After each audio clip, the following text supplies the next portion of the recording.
today, we will continue our discussion with the module number 9, which is all about leading.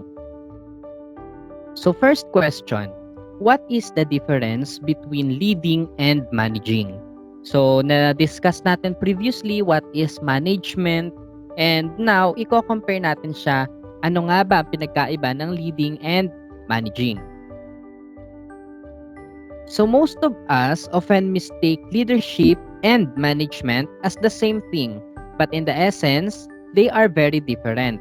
The main difference between the two is that leaders have people that follow them, while managers have people who simply work for them.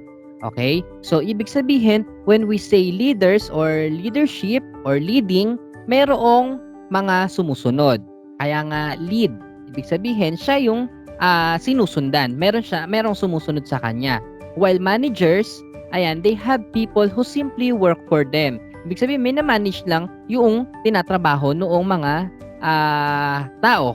Okay? Kaya nga, they have people who simply work for them. Simply as managing lang, binabantayan lang, okay? Tinitingnan lang, nagko-command lang, ganyan lang yung managers. While leaders, meron siyang mga pinapasunod. Okay? So, yun daw yung pinaka great difference between the leading and managing.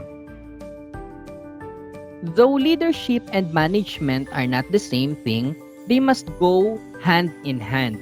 When you are trying to inspire, encourage, and engage your staff, you have to be both a manager and a leader. When you want your employees, whether permanent or temporary, to be more productive, you have to know which role is best suited to get them there. Okay? So, ibig sabihin, kahit na magkaiba daw tong dalawang ito, yung leading and managing, kailangan parehas na magampanan yung dalawang magkaibang function. Okay? Para mas maging productive yung mga staff or yung mga employees. So, sabi nga, kung gusto daw maging productive or any task, kung gusto mong i-encourage or i-inspire, kung gusto mong mag-improve or mag-develop yung mga staff or yung mga workers mo and employees, you must know kung ano ang kailangan mong gawin. Kung kailangan mo bang magpaka-leader o kailangan mong magpaka-manager. So later on, madidiscuss natin yan, yung difference pa noong dalawa at kung kailan ba mag-a-apply ang pagiging leader and pagiging manager. Then managing a team is more about maintenance, keeping a well-oiled machine going. However, when individual employees are in need of new energy and a boost to morale, focusing on leadership is the way to go. While leadership is about inspiring, management is about planning. Okay?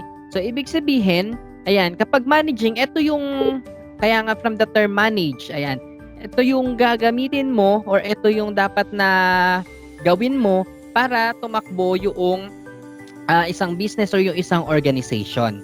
Kailangan well-managed. Okay? Sabi nga dyan.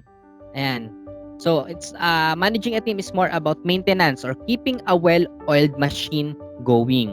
So, para tumakbo ang isang business or isang organization, kailangan well-managed ang isang organization. Okay? While, kung kailangan naman daw is yung all about yung sa mga members ng organization or employees and staff, para ba ganahan or para ba mag-guide. Okay? So, kailangan naman daw doon is yung leadership. You have to lead them. Okay? So, sabi nga, leadership is about inspiring, management is about planning. Kapag leadership ka, or pag leadership ang kailangan ang pina-function mo or nagli-lead ka, it is all about inspiring. Tungkol doon sa yung ini-inspire mo yung mga members of the organization. While the management naman is all about planning. Okay? So, kasi nga, para mapatakbo mo ng maayos yung isang organization. Okay? So, yan po ang pinagkaiba noong dalawa.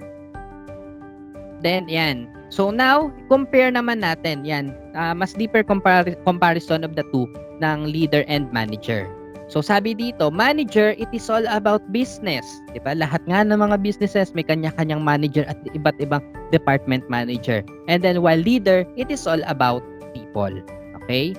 So, manager, Management is the brain behind the business. They strategize the plans and analyze tactics that boost the bottom line and promote the company image. While the leaders hone in more on the individual workers, providing support and encouragement they need to do their best work. Okay? So, ayan, kapag manager, ayan, sabi nga, it is all about business. Sila nga daw yung brain behind business. Okay?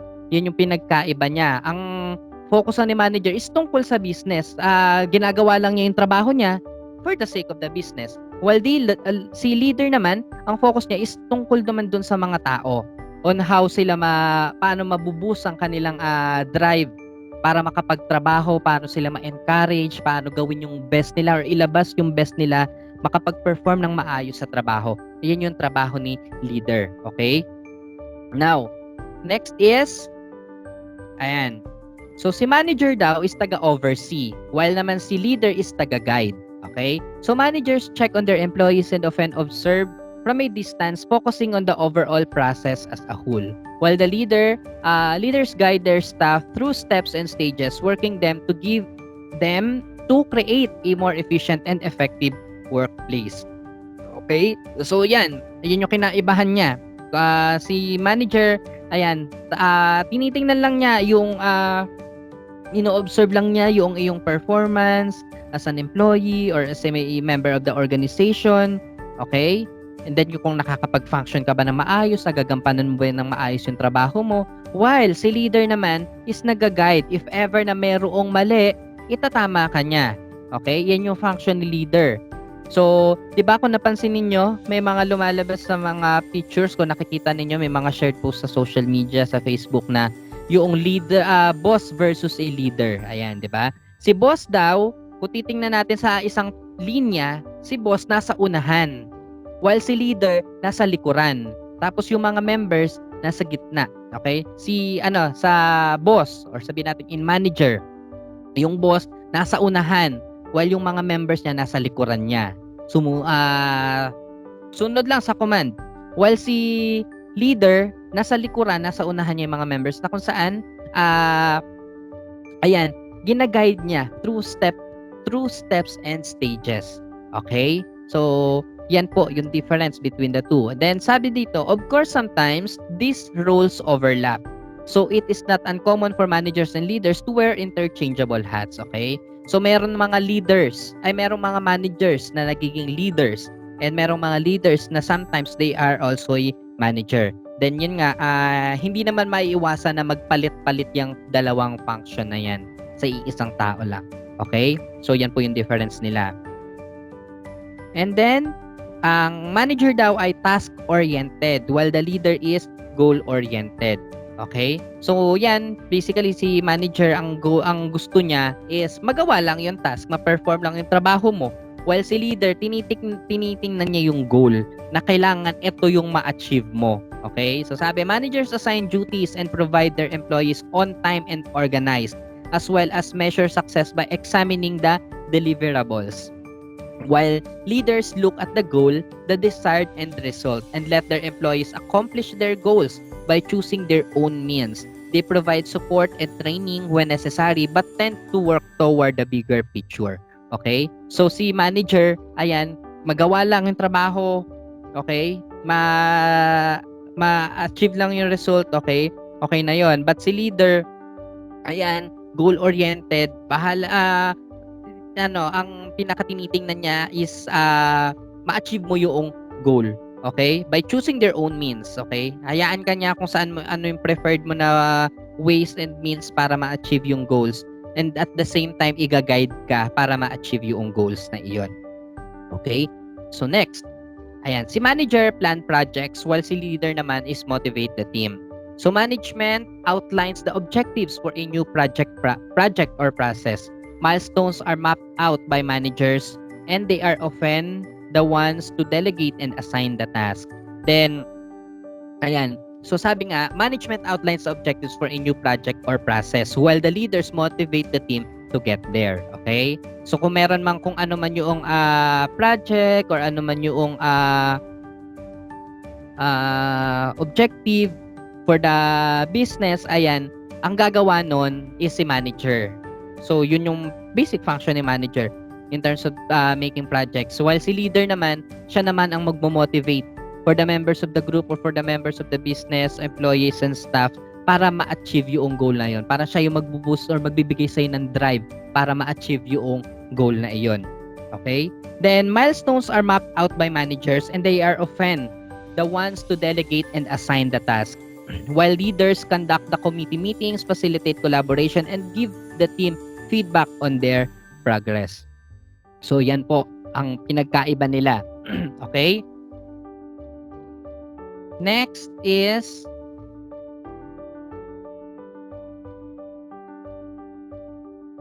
manager measures value while the leader create it. Okay? So when it comes down to understanding if the job was done right, managers have the tools to get results.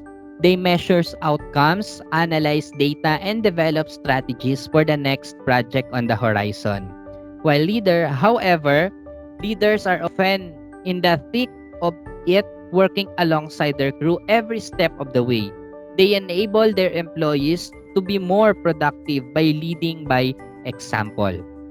Okay? So yan, si manager ang taga-measure ng value kung na-achieve ba o hindi. Okay? And they have the tools to get the result. So parang, ano ka lang yan, na magtrabaho ka, gawin mo yan, kailangan ma-achieve mo yan. Pero si leader ang mag-guide sa'yo step by step para ma-achieve yung goal na iyon. Okay? So, yan po. The next is, let's now proceed with the theories of motivation.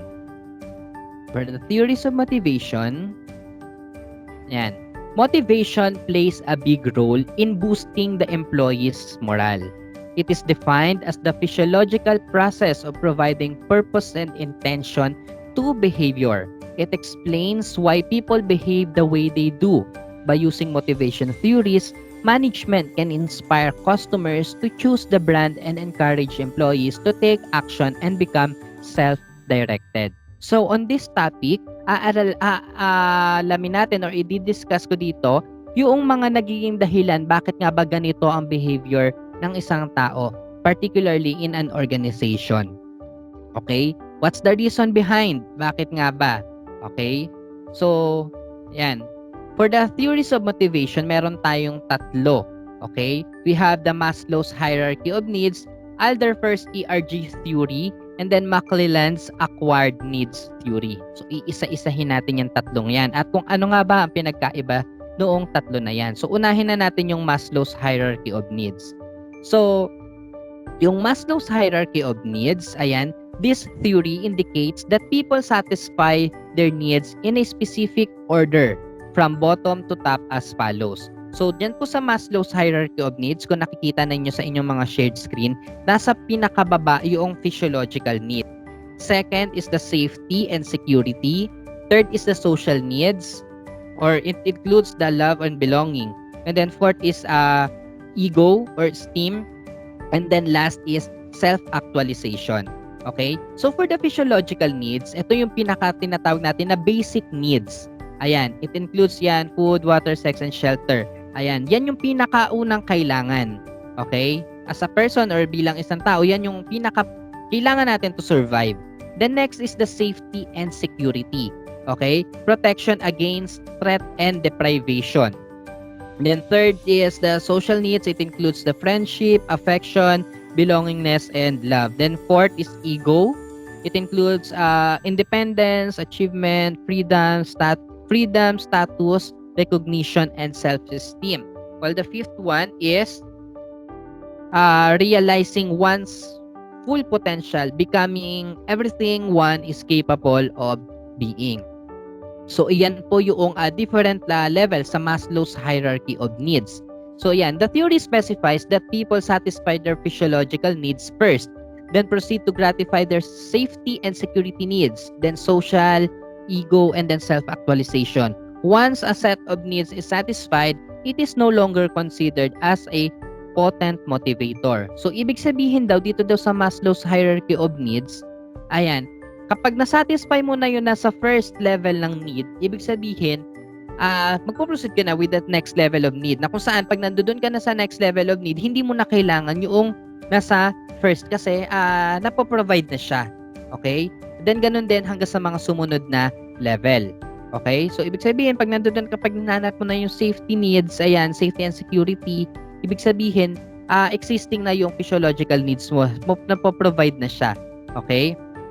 Sabi din sa Maslow's hierarchy of needs, this theory is considered simplistic and found to be an inaccurate for human motivation. So, ibig sabihin, sinasabi na inaccurate daw itong Maslow's hierarchy of needs. Bakit?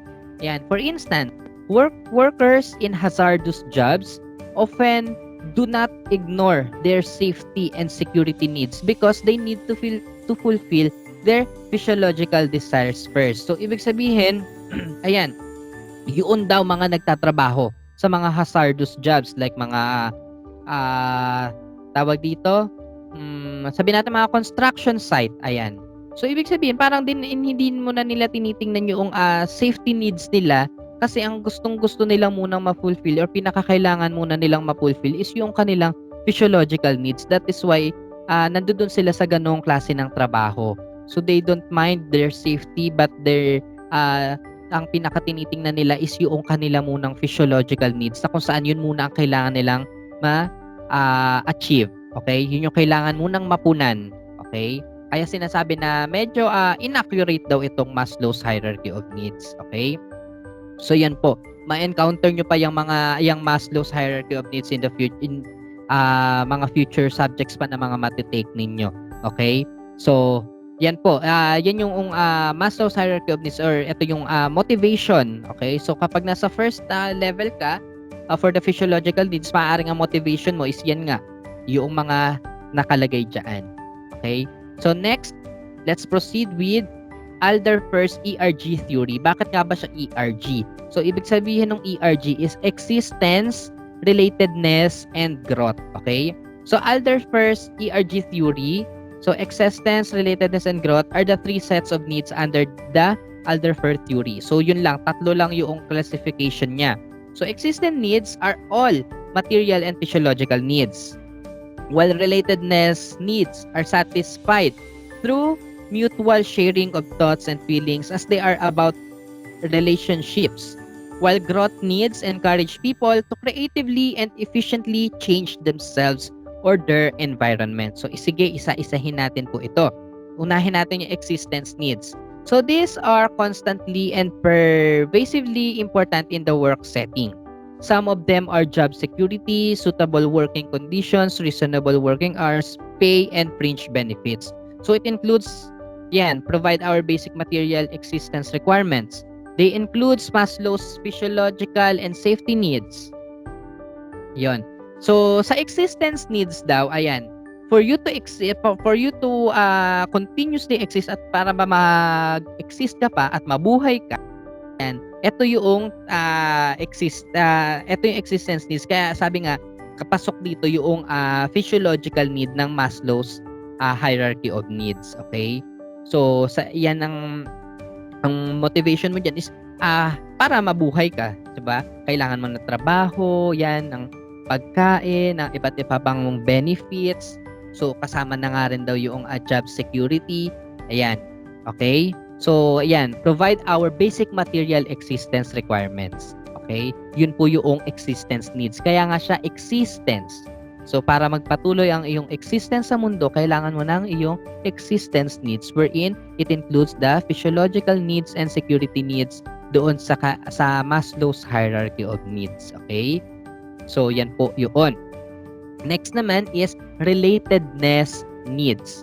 So, these needs focus on how people relate to their social environment. It involves the relationship with significant others, family, supervisors, co-workers, subordinates, friends, and so on. Okay? So, the desire we have for maintaining important interpersonal relationship, the social and status desires require interaction with others, and then they align with Maslow's social need and external component. So, ibig sabihin dito naman sa relatedness needs, kaya from the term relate, okay? So, kailangan parang makarelate ka or makasabay ka in terms in terms with the society. So it includes, yan nga, family, sa trabaho, supervisors, co-workers, subordinates, friends, ayan. So yan po yung needs, parang basically ito, parang nandito yung sense of belongingness, okay? Sa relatedness needs, okay? Then, for the growth needs naman, these needs are those that compel a person to make creative or productive effort for him or herself. The satisfaction of growth is what a person needs to experience in a sense of completeness as a human being. So an intrinsic desire for personal development. This include the intrinsic component from Maslow's esteem category, and characteristics include under self-actualization. So bago tayo mag-proceed doon, ayan. Ito muna, sa growth needs.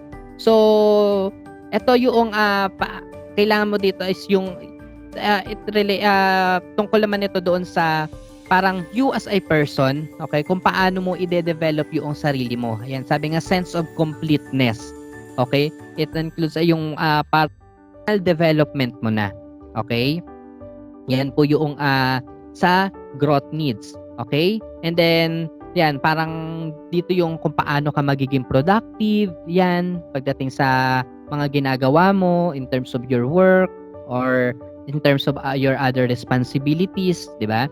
So, yan po yung growth needs. Now, let's proceed with the McClelland's acquired need theory. So, the key needs, eto daw, the key needs for managers, according to McClelland, are achievement, affiliation, and power needs. So, achievement needs an orientation towards success and goal realization, while affiliation reflects a strong wish to be liked, while power refers to the need to persuade or be in command of other people.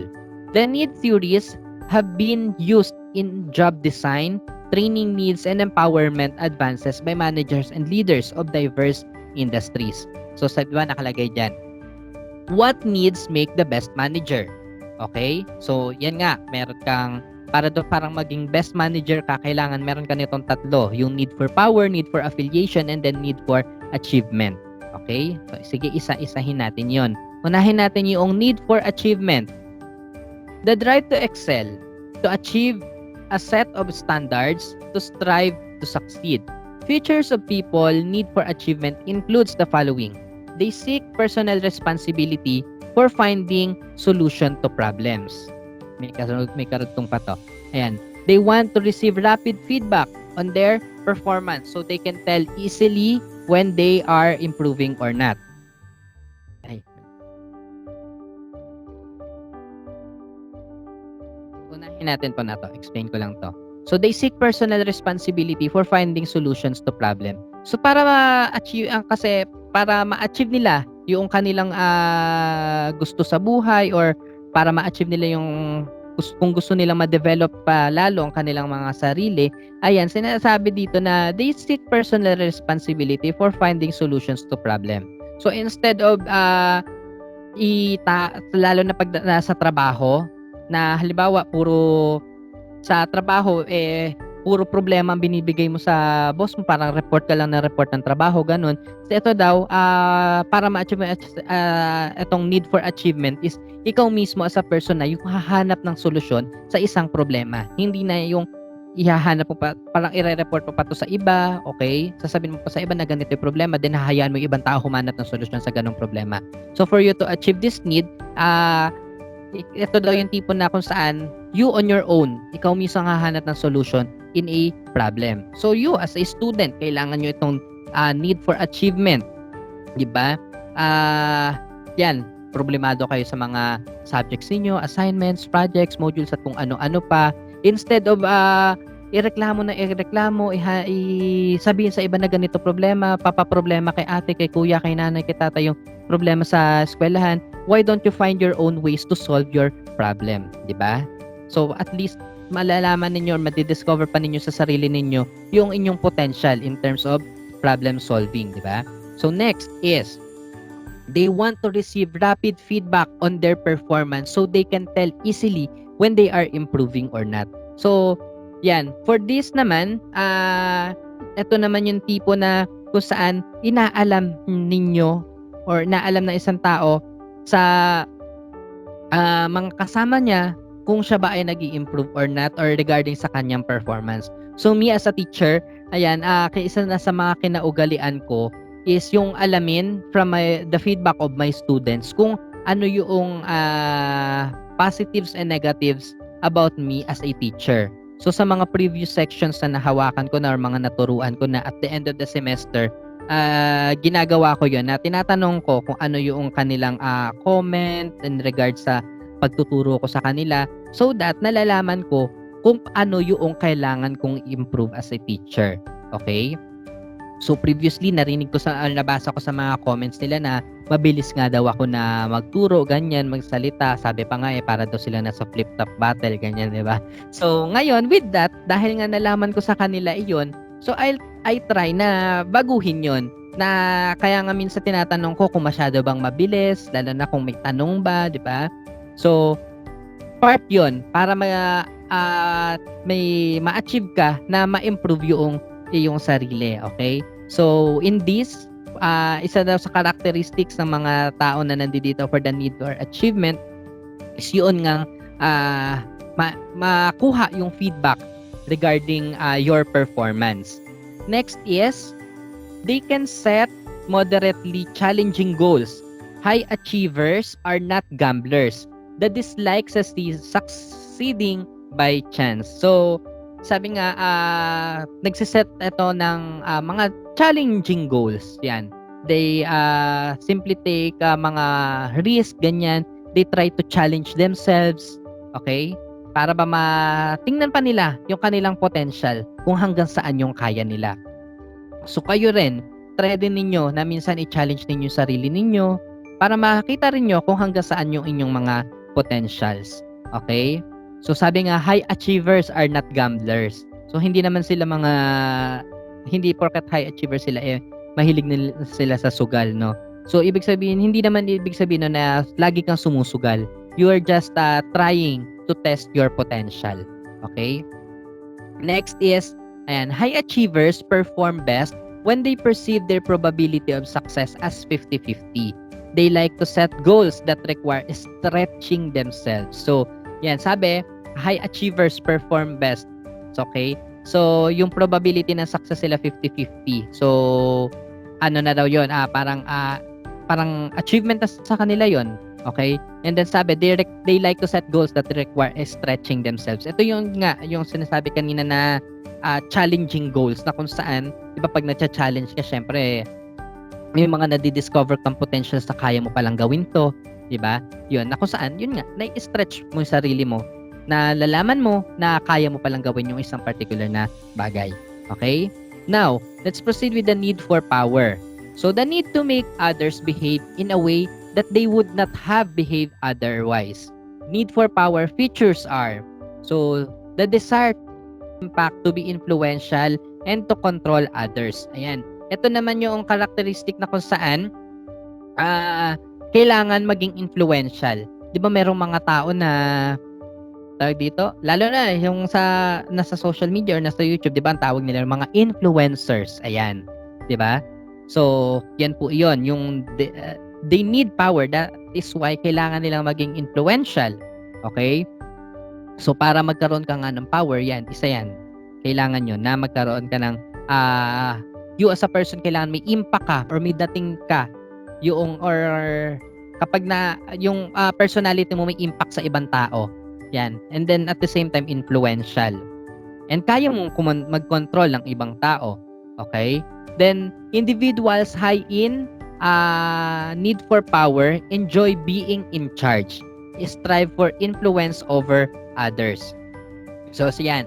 Enjoy being in charge. Okay? So ito naman yung mga tipo ng tao yan na parang na-enjoy nila na parang sila sa kanila lagi naka-take charge ang mga bagay. Okay? Parang tawag dito parang gusto nila na sa kanila lagi ipinagkakatiwala yung isang bagay. To manage or to take over, to oversee or whatsoever, di ba? Halimbawa sa isang classroom, kadalasan na binibigay ng ini-in charge ang klase is kanino? Sa class president, di ba? So, ganun po iyon. So, kung halimbawang yung class president na yun parang ini-enjoy niya yung ganung bagay, ayan, mataas yung kanyang need for power. Okay? Then strive for influence over others. Parang gusto niya na parang ito yung tipo ng tao na kailangan yan, influential.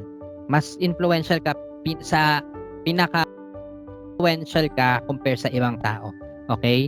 So isa rin 'yan sa kailangan. Yan, sabi nga ito nga key need for managers. Okay?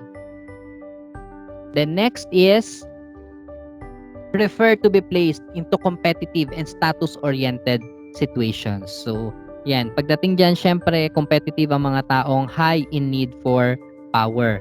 Kasi 'di ba, once na competitive ka tapos na-achieve mo 'yun, parang feeling mo ang taas na ng power mo, 'di ba? Influential ka na, para mataas na rin yung tingin sa ng ibang tao, 'di ba? Okay. The next is tend to be more concerned with prestige and gaining influence over others than effective performance. So, yun na nga, concern ka parang nagiging famous ka, kilala ka, 'di ba? Pagdating sa ganyan, lalo na in terms of competition at nanalo ka with that competition, 'di ba? Nandoon yung prestige. Parang yun yung pinaka-concern mo. Hindi ka concern kung effective ba yung performance or what, but pinaka-tinitingnan mo is yung prestige and gaining influence, 'di ba? And the next is need for affiliation. This needs has received the least attention from researchers. Bakit kaya? Yan. So individuals with a high affiliation motive for individuals with a high affiliation motive strive for friendship. So ibig sabihin, need for affiliation, 'di ba? Sabi ang affiliated ka ba sa ganito ganyan, 'di ba? Parang related ka ba? Ito yung doon kanina sa ERG, need for relatedness need. Ito 'yon. Okay? Ito yung need for affiliation. So kapag mataas ang yung need for affiliation, ayan, ito yung nag-strive ka daw for friendship. Kasi gusto mo maging affiliated pa with others. So basically, ito yung mga tipo ng tao na ang tawag doon yung tao na parang laging may sariling mundo, ganon. Ano ba 'yon? Introvert. 'Yon, nadali mo. 'Yon. So introvert 'yan. Kapag yung mga tipo ng tao na ganyan, yan, mataas ang kanilang need for affiliation. The next is prefer cooperative situations rather than competitive ones. So bakit prefer niya ang cooperative situation rather than competitive?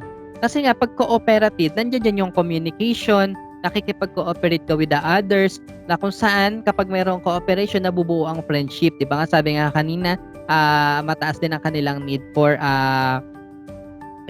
they strive more for friendship.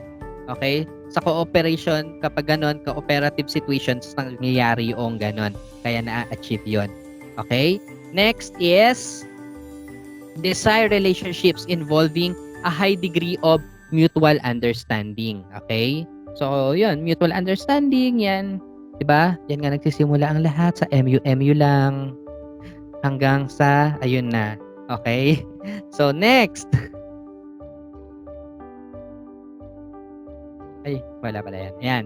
Now, let's proceed with the styles of leadership. Styles of leadership. Leadership style is the manner and approach providing direction, implementing plans, and motivating people.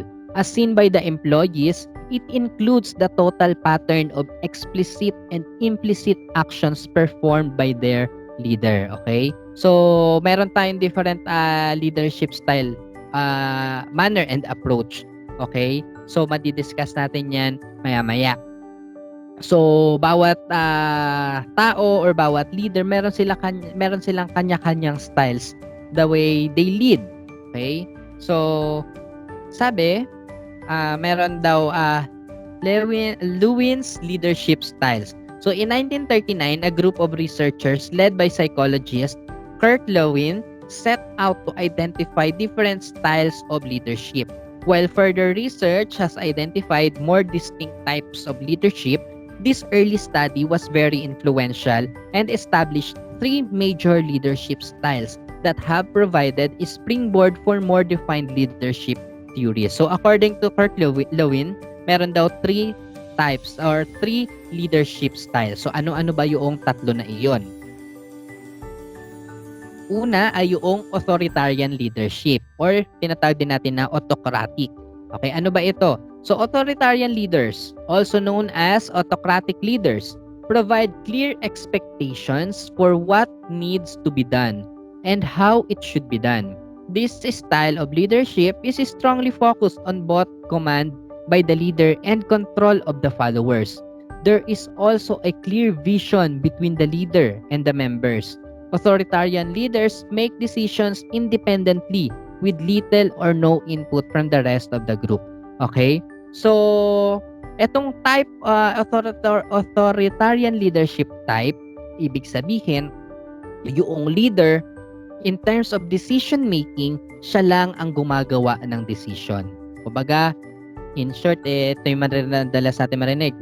Batas ako eh, ganyan. So, siya masusunod, ganon. Ito yung tinatawag natin na authoritarian leadership na kung saan, kung ano yung sinabi niya, yun ang masusunod. So, lahat ng members, no choice, susunod lang kayo. Okay? Lahat ng siya ang gagawa. Okay? Si leader lang. Pagdating, kapag gano'n ang klase ng kanyang leadership na authoritarian, siya ang masusunod, siya ang batas. Okay? Yung tawag din natin dyan ay autocratic. Okay? Next naman is yung participative leadership or democratic. So participative leadership, also known as democratic leadership, is typically the most effective leadership style. Democratic leaders offer guidance to group members, but they also participate in the group and allow input from other group members. Participative leaders encourage group members to participate but retain the final say in the decision-making process. Group members feel engaged in the process and are motivated and creative. Democratic leaders tend to make followers feel like they are important part of the team, which help foster commitment to the goals of the group. So, ibig sabihin, dito naman sa participative leadership, sabi, ito nga daw yung pinaka-effective leadership style na kung saan yung members of the group, okay, meron silang participation in terms of decision making. Okay, sinasabi ito nga daw democratic leadership style. 'Di ba anong government system natin, 'di ba democratic tayo here in Philippines? Bakit democratic? Kasi 'di ba meron tayong three branches of government. We have the executive, judiciary, and the legislative. Na kung saan yung tatlong branches of the government pantay-pantay ang kanilang mga powers. Okay? So with that, yan, parang lahat merong say or merong power in terms of decision making. Merong participation in terms of decision making, 'di ba? Lalo na sa paggawa ng batas dito sa Pilipinas, 'di ba? So yung mga congressmen from the different districts na nire-represent nila, sila yung magke-create ng law or ng bill muna.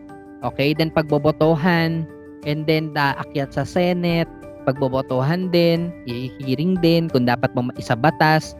And then, tawag dito, ang part naman doon ng judiciary is titingnan yung constitutionality ng batas, kung naayon ba ito sa constitution or parang conflict ba ito or not. And then si executive naman ang implementor noong batas. Okay?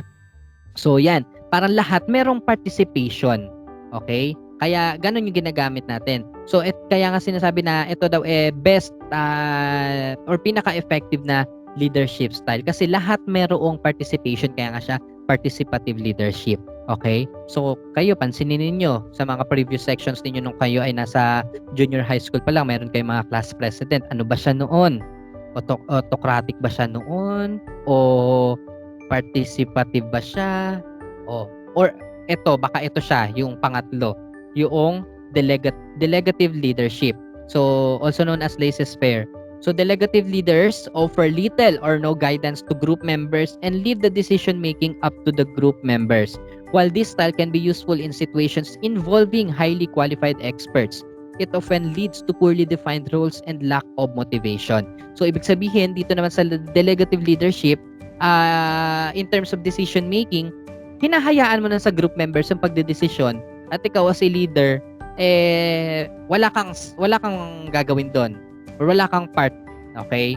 So, effective lang daw itong ganitong klase ng leadership kapag ang iyong mga members ay highly qualified experts. So, kapag highly qualified experts, ibig sabihin, makakapag-come up with a good decision. But, kung hindi, hindi magiging maganda ang magiging output or hindi magiging maganda ang decision. Okay? O ngayon, balikan ninyo yung mga naging class presidents ninyo simula noong kayo ay grade 7 to 10. Ano kayang klaseng class president sila? Ano kayang leadership style ang ginagamit nila? Authoritarian kaya? Participative? Or delegative? Now, let's proceed with role of communication. So, we have the different, ayan. Now that it has been clear to us the importance of motivation and leadership in the organization, it is time to focus on the role of communication and its significance in the organization.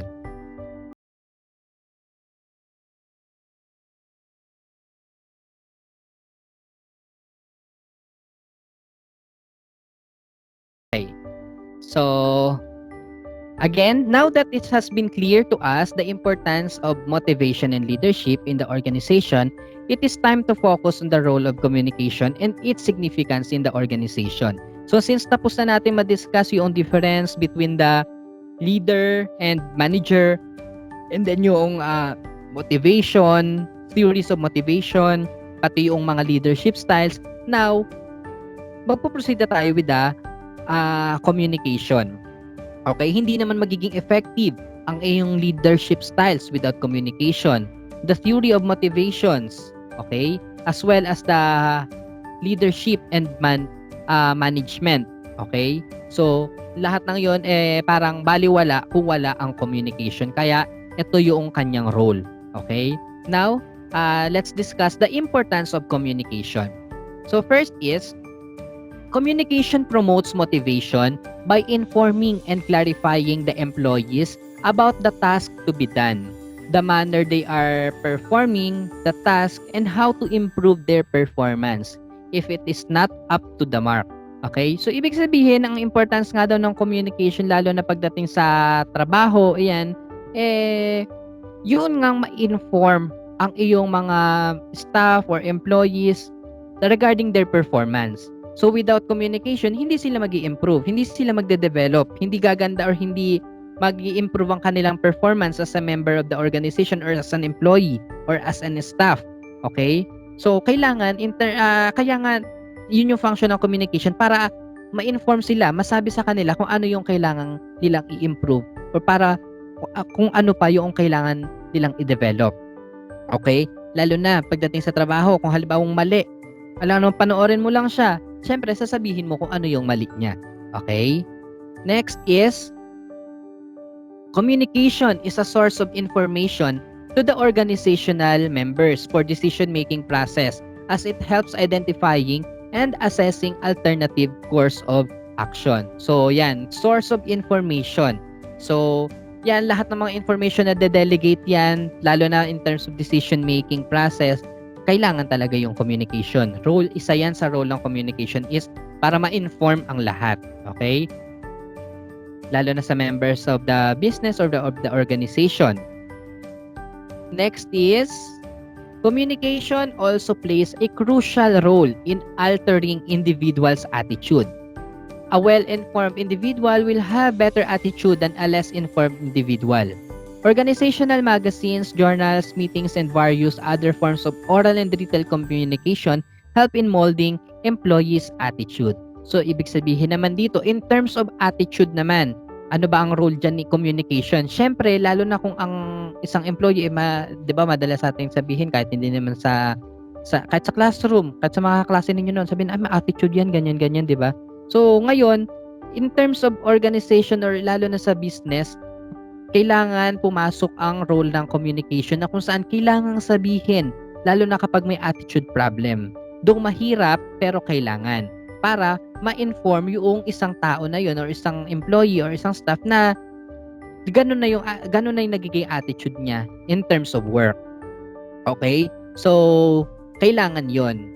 na masabi para ma-improve siya as a person or ma-develop siya as a person. That's para rin sa environment ng business, para maging healthy din ang environment ng inyong workplace, okay? So in terms naman ng classroom setup sa inyo, para sa inyo kasi parang may mga tipo kasi ng tao na kapag sinabi mo sa kanya na ganito attitude niya, 'di ba? Merong magagalit agad, 'di ba? So sa yan, ganyan pagdating sa classroom setup or any organization. But in business organization, kailangan ng professionalism na kung saan with that kailangan tanggapin professionally or i-accept kung ano yung nagiging comment. Okay? So it's for you din naman, hindi lang for the organization, but it's for you as well para ma-improve ka as a person. Okay? Next is communication also helps in socializing. One cannot survive without communication. Okay? In just a simple work setup lang, 'di ba? Nandiyan dyan, may mga nagchichismisa, nagkukwentuhan, di ba? So, hindi mahirap magtrabaho nang hindi ka nagsasalita at wala kang nakakausap. Di ba? Kahit sa classroom, meron kayo ma-encounter na kaklase na hindi makukumpleto isang araw na hindi nakikipagdaldalan. Di ba? Kahit nga ganitong online class kunwari nakikinig, nakaharap sa camera, pero merong isa pang window na naka-open, nakikipag-chat sa Facebook, nakikipag-text, di ba? O, hindi naiiwasan yan. Di ba? Kasi, yun yung function nun. Sabi nga, one cannot survive without communication, di ba? Kahit online, minsan nga di ba? Kahit sa messenger lang, kayo sa isang araw, hindi nyo kaya mabuhay nang hindi ino-open yung messenger ninyo nang hindi kayo nakakapag-chat, di ba? Napakahirap, di ba? So, one cannot survive without communication. Okay? So, kailangan natin yan. The next is communication also assists in controlling process. It helps controlling organizational members' behavior in various ways. There are various levels of hierarchy and certain principles and guidelines that employees must follow in an organization. They must comply with organizational policies, perform their job role efficiently, and communicate any work problem and grievance to their superiors. Thus, communication helps in controlling function of the management. So, yung communication daw helps in or assist in controlling process. Paano nangyayari yon? So, kung sakali man na merong problema ang isang employee, member of the organization, staff, ibig sabihin, kailangan niyang i-communicate kung ano yung problem. So, with that, maagapan or ma-resolve yung problem. And if ever man na hindi ma-resolve, at least malaman at ma-inform. Okay? Makokontrol yung situation. Kasi kapag hindi sinabi or hindi i-communicate well kung ano yung problema, baka mas lalo pang lumala. Kaya sinasabi nga, communication assists in controlling process. Okay? Kapag may problem in terms of work, kailangan ma-report. Okay? So, pwede ba sabi ko nga kanina, kapag merong mga cases na kapag may problem, hindi naman na kailangan report, pwede nyo na magawa ng solusyon. Kung kaya ninyong gawa ng solusyon on your own ways, much better. Okay? Na kung saan kapag ni-report mo yung problem, mare-report mo rin na nagawan mo na ng solusyon. So, good thing yon. Pero kung ang problem, ni-report mo lang as a problem at wala kang nilatag na kung ano man yung solution or hindi mo magawa ng solution, okay lang din yun. Lalo na kung wala ka talagang alam na solution with that. Pero mas maganda na ma-report mo ang problem kasabay na yung alternative solution na naiisip mo para ma-solve yung problem na i-report mo. Sabi nga, kailangan kayo tawag dito, solution-oriented, hindi problem-oriented. Okay? So, kailangan kapag may problem, alam yan agad na solusyon, hindi yung kung ano na reklamo pa, hirap naman ito, ganyan. Kailangan, hanapan na agad ninyo ng solution. Okay? So, ayun po. And nagtatapos ang ating module number 9.